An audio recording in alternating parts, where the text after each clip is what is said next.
wanted to ask you, just for informational purposes, not about the contents, but in a sense about the table of contents.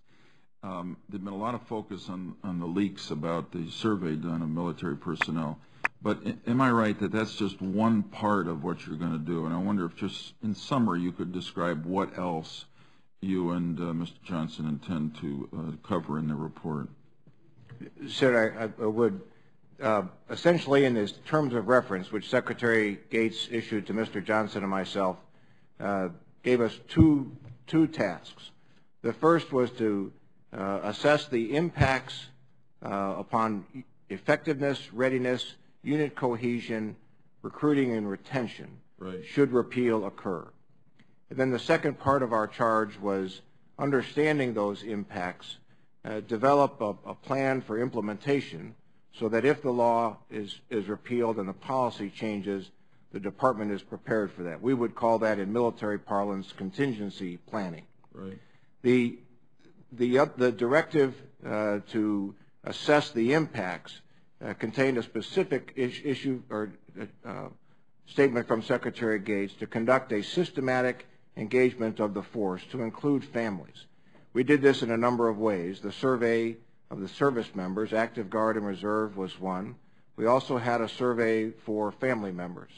In addition to those two statistically sound and analytically rigorous assessments, we conducted a number of engagements across the force in groups both large and small to get a sense of what were the topics of interest to the force and to their families.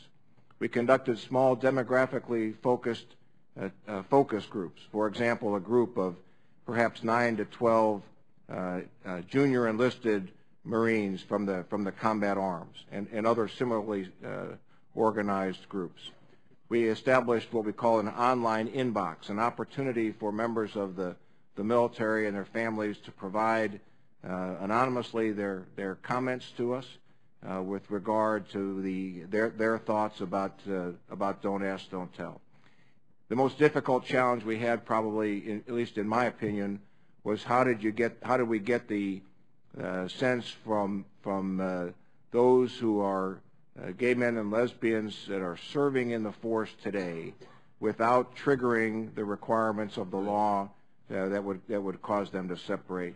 And so we established what we called a confidential communication mechanism through a third-party, non-DOD entity to try to get a better assessment of that. All in all, Senator, we believe this is probably, as far as I could tell, the most comprehensive assessment of a personnel policy matter that the Department of Defense has conducted. Thanks for that, and obviously that I agree it's very comprehensive and should inform the decision that Congress makes in voting on the question, and also obviously if it's repealed, facilitate the transition that the Defense Department itself will make. So I thank you for that. I want to ask you